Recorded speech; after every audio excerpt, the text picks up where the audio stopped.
กราบสบายดีและสวัสดีเด้อพ่อแม่พี่น้องของป่าอันเบิดกันในสุขูสุคนว่าจะเดินทางฝั่งไทยฝั่งลาวหรือจากต่างประเทศจงขอยินดีต้อนรับเข้าสู่ช่องของบ่าวก้าวสู่ชีวิตพ่อแม่พี่น้องเนาะโดยในสำหรับวันนี้ก็ได้มาพบกับพ่อกับบ่าวก้าวตอนในเวลาเช้าๆพ่อแม่พี่น้องกทางบ่าวก้าวพาพี่พ่อน้องนั่งกระบะคอยาวคือเก้าพ่อแม่พี่น้องคือเก้าคือเดิมพ่อแม่พี่น้องทางคือเมื่อวานนี้พี่น้องวันนี้ทางเราพาพี่พ่อน้องไปไปโบกเฮือนมันนี่พี่น้องไปเห็ดเฮือนเห็ดซ่านมันนี่พี่น้องเนาะเขาเรียกเขาการเขางานมันนี่กระดาษพี่น้องโอเคพ่อแม่พี่น้องคงซิวลายใหญ่กันห้างไปเบื้องผสมกันเลยพี่น้องไปครับสร้างเซ่เพิ่นพ่อแม่พี่น้องเนาะไปกับอ้ายเพิ่นพาไปเหตุการณ์เหตุงานพ่อแม่พี่น้องตอนนี้กำลังออกโตไปกันแต่เช้าพ่อแม่พี่น้องเนาะตอนนี้ก็ได้โย่ยักษ์กับไงท้องฟังล่างนี่ ตอนนี้เรากำลังเดินทางกันไปอยู่ตบพี่น้องต่อโอ้ไอ้ลุยจวดพี่น้องสายลุยสายจวดไปเลยพี่น้องเต็มที่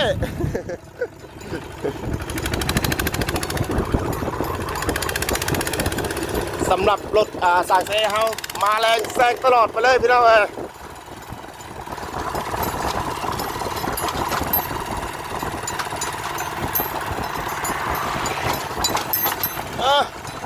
แทง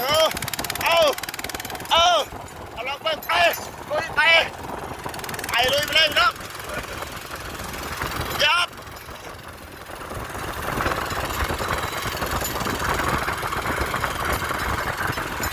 กลับมาครับตัวเสาเทียมพร้อมพี่น้องนะตอนนี้จะได้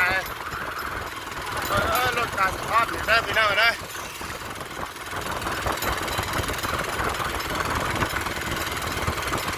รถการสะท้อนรายการได้ไหมคุณหน่อยขอโทษขอไปหลายพี่น้องตอนนี้เรากำลังเดินทางพากันไปพี่น้อง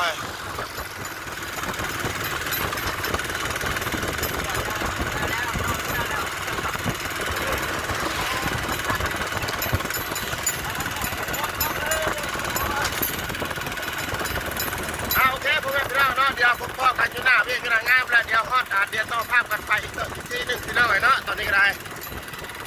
โอเคพ่อแม่พี่น้องเนาะก็ตอนนี้ทางทีมงานเราก็ขึ้นปูนอีกรอบที่2บาทนี้พี่น้อง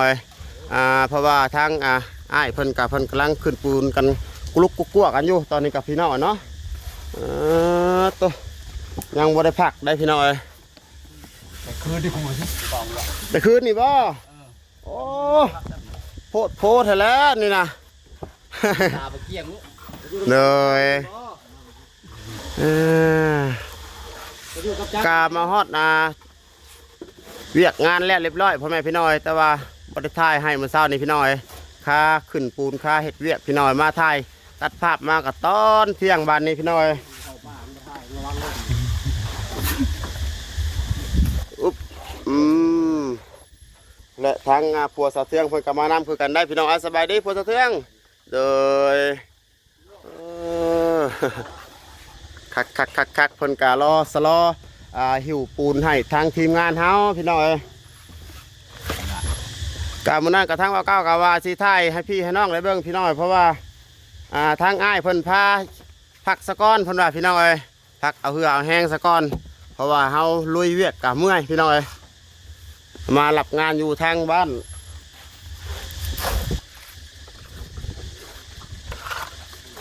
กะมาหลับงานอยู่ทางบ้าน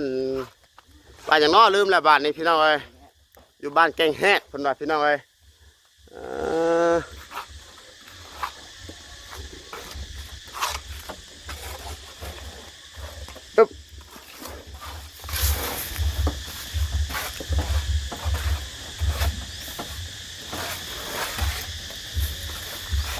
พี่ละทางหัวหน้าเพิ่นกับพามาเหตุเวียกเหตุการณ์เหตุงานพี่น้องพาน้องพานุ่งมาเหตุเวียกเหตุงานพอได้มีเงินใส่เงินซอยในครอบในครัวพี่น้องเนาะและทางสร้างเซ่เพิ่นกับพี่น้องสบายดีเด้อไอเซ่โดยกับพี่น้องมีเวียกมีการมีงานกับติดต่อมาทางบ่าวก้าวในเด้อพ่อแม่พี่น้องพอได้ทางบ่าวก้าวเหตุเวียกเหตุการณ์เหตุงานทำอ้ายเพิ่นพอได้มาหับเมาพี่น้องบ่เห็ดกับบ่ได้กินน้อยเนาะโอ้ แซ่บได้สำหรับอ้ายเพิ่นพี่น้องเอ้ย ซูซีกับตะวันทรายเลย สูสีกันว่าเออ ซูซีตะวันทรายบ่มีแซ่บนะคือแซ่บนะ ทางทีมงานว่าขึ้นปูนก็ตรวจตัดอยู่พี่น้องเอ้ย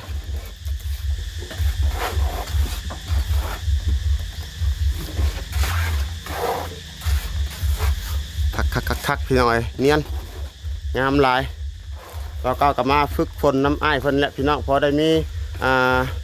สีมือพี่น้องเอ้ยมาฝึกผลงานน้ำเพิ่น แล้วเลย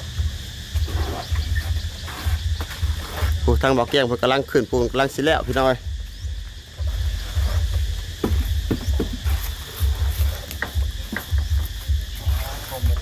ยบาทนี้ก็ทางว่าก็ขออนุญาตไปขอตั้งกล้องไว้ก่อนพี่น้องไปผสมปูนนะเพิ่นสะก้อนบาทนี้นะเดี๋ยวจับกล้องอยู่หัวหน้าเพิ่นให้แล้วบาทนี้นะนี่หัวหน้าเพิ่นกำลังผสมปูนซ้ำบาทนี่พี่น้องอันนี้ก็ทางหัวหน้าผสมปูนพี่น้องเอ้ยทางผัวสะเทืองนี่ก็ได้เป็นธรรมดาได้นะแบกปูนมาประสิทธิ์ฉบับเดียวเลยได้ ว้าวนัวหัวมอนกันจังหน่อยก่อนพี่น้องเอ้ย ตอนแรกดีกว่า อึ๊บบาดนี้ก็ทางว่ากำมาผสมปูนซะก่อนบาดนี้พี่น้องเอ้ย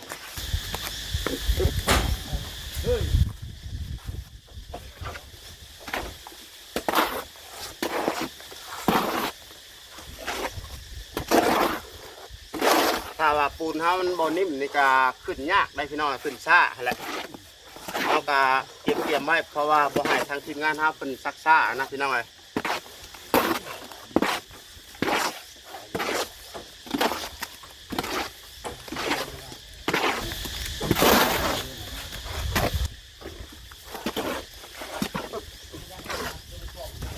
ไปได้ปูนผัดอยู่บ่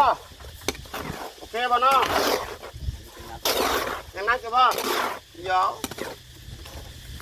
ยังนักอยู่เพิ่นว่าพี่น้องเอ้ย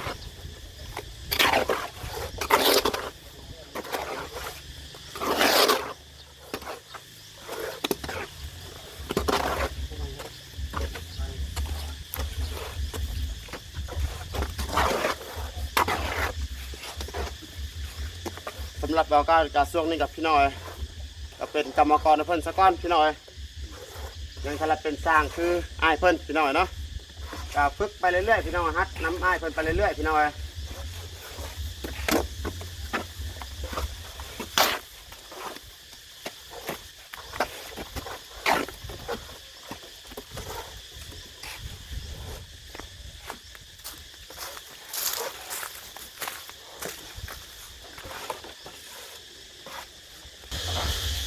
พี่น้องไปเบิ่งตามที่ผลงานที่เฮาโบกมาไว้พี่น้อย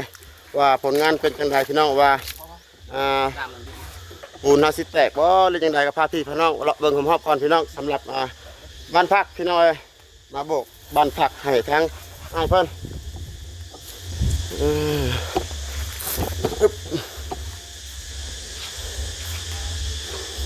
ทางว่าก็เสียงแหบๆแน่แล้วก็เมื่อยพี่น้อยตอนนี้ลุยกันแต่เศร้าๆไปแล้วพี่น้อยโอ้คักพี่น้อยสำหรับสีมือทางสร้างเซเพิ่นพี่น้อยเนียนเก็บเลย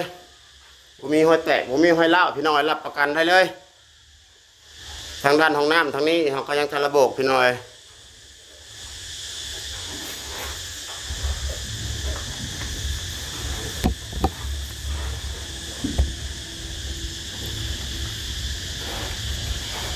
ฝาด้านนี้ก็เก็บเลยพี่น้อยคักลายงาม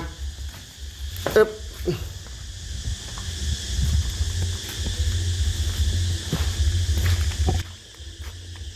นี่แหละทางก็มาหับเรียกทั้งกับอ้ายเพิ่นก็ยังบ่ทันแล้วพ่อแม่พี่น้อยถ้าว่าเฮาเฮ็ดนี่แล้วก็ทั้งได้เงินได้ทองก็ทั้งว่าก็สิพาทั้งสาวลื่นไปหาหมอพี่น้องเนาะทั้งสาวลื่นไปกับเป็นตุ่มเป็นตออยู่พี่น้อยโอ้ยจะเฮ็ดจังได๋ล่ะชีวิตชีวาทางด้านบ่าวก้าวกับพี่น้องมีอุปสรรคก็ต้องด้านอดทนในจังหน่อยคัก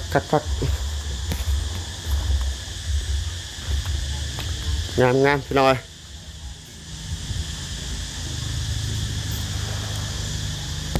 พ่อแม่พี่น้องเนาะสำหรับคลิปนี้ทางว่าเราจะได้ล่ำลาพาจากพ่อแม่พี่น้องไปแล้วพอๆกันในระหว่างคลิปหน้ากันต่อไปพ่อแม่พี่น้องเนาะสำหรับคลิปนี้ก็ฝากพี่ฝากน้องฝากกดไลค์กดแชร์กดติดตามเพื่อเป็นกำลังใจให้ทางว่าเราคลิปต่อๆไปในเด้อพ่อแม่พี่น้อง